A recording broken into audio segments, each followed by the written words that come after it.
Did you know that at a particular time of the year, many of God's people all around the world begin searching their houses for any leavened food? Food made from wheat, barley, rye, oats or spelt that has come into contact with water and has been allowed to ferment and rise. Together, families perform a sort of spring clean, ensuring that they leave no leavened food in their houses before a special day begins. That special day being Passover. For some, this tradition might sound very familiar. Perhaps it's something that you do with your family or you did with your family growing up. While for others, this tradition might sound peculiar or strange. So, why am I even talking about this? What's this all about? Well, in today's video, we are going to be having a look at this tradition, its origins in the Bible, and exploring the deeper meaning behind it and how it relates to God's people all around the world today. Hi everyone, welcome back to Visual Scriptures. For those who might be new to this channel, my name is Mark. On this channel, I combine my love for God and filmmaking together to share His word with others.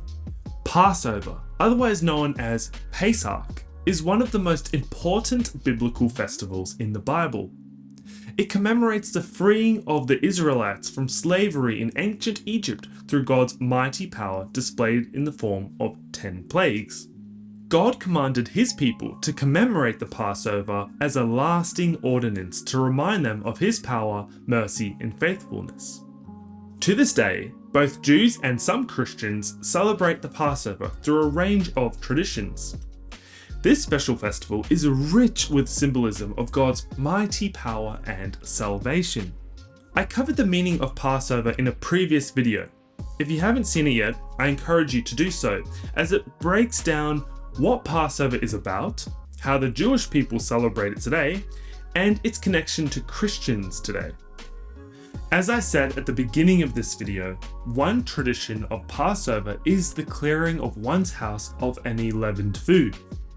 You see, back in ancient times, God's people did not have the luxury of running to their nearest supermarket to pick up a couple of loaves of bread. Instead, they would bake their own.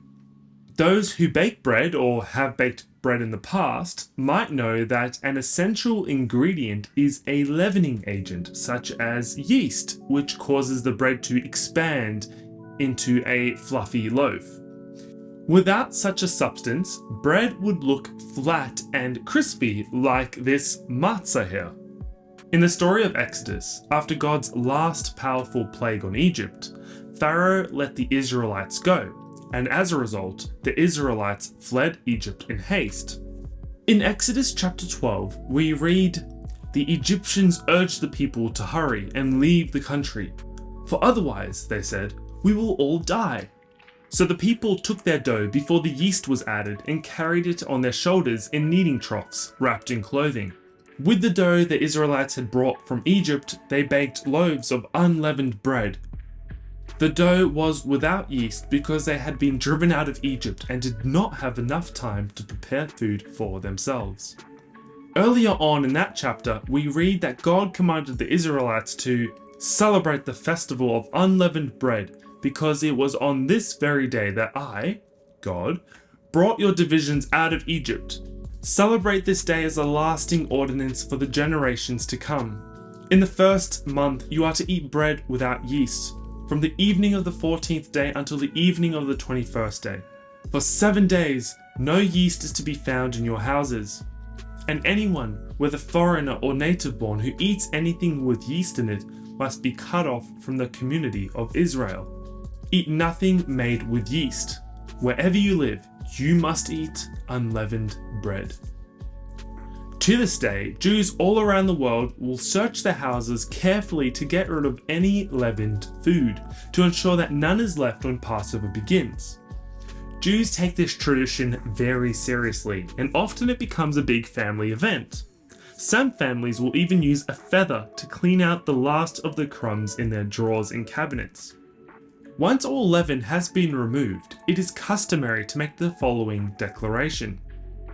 May all commemorates, which is the Jewish word for food with leavening agents, that is in my possession, whether I have seen it or not, whether I have removed it or not, be annulled and deemed like the dust of the earth. So, why is so much emphasis placed on removing all leavened food?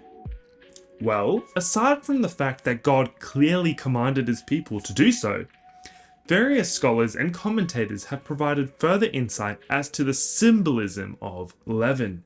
Maimonides, the classic medieval philosopher, for example, connected leavened bread with the idolatrous practices of the surrounding pagan cultures during biblical times. As such, some Jewish texts have likened those that eat leavened food during Passover to an idol worshipper or to someone who lacks full faith in God. Some Jews, on the other hand, see leaven to symbolize one's own arrogance and ego. As Rabbi Fields Meyer explains it, just as yeast causes the bread to rise and be full, our inflated egos causes us to be haughty and self-important. Interestingly, the early Christians viewed yeast in a similar negative way. For example, in 1 Corinthians chapter 5, Paul wrote to the church in Corinth stating the following: "Your boasting is not good. Don't you know that a little yeast leavens the whole batch of dough? Get rid of the old yeast so that you may be a new unleavened batch as you really are. For Christ, our Passover lamb, has been sacrificed. Therefore, let us keep the festival not with the old bread leavened with malice and wickedness, but with the unleavened bread of sincerity and truth." So, where does that leave us? Well, as we've explored, leaven has been used to symbolize negative qualities including idolatry, lack of faith in God, arrogance, ego, and malice and wickedness. As God's people, these are qualities that we want to avoid and to rid ourselves of. At the time of recording, Passover is coming up. I encourage you to perform a spring clean of your house in the lead up to Passover. Get your family and friends together and try search out any leavened items in your house. While doing so, think about areas of your life where you might be holding on to some of the negative qualities that I mentioned earlier. Perhaps there are areas of your life where you lack faith in God. Perhaps you need to humble yourself or to let go of pride that you have been holding on to. As you get rid of the leavened items in your house, let that symbolize you getting rid of those negative qualities in your life. Similar to the Jewish statement that I mentioned earlier, recited after the clearing of one's house has been completed, why don't you pray and ask God to reveal areas of your life that are not aligned with His word and His way of living, and ask Him to help you grow closer to Him. Pray that all sin in your life, whether you are aware of it or not, to be removed from your life. Remember that God called us to be holy and perfect, as He is holy and perfect. That is something worth striving for. Well, that's it from me today. Thanks for watching. If you enjoyed this video and you found it helpful, please consider hitting that like button and sharing it with someone you think may need it. Please also consider subscribing for more videos on God's special festivals and His Word and how we can apply His Word to our lives today.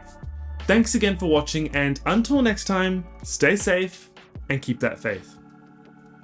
Bye.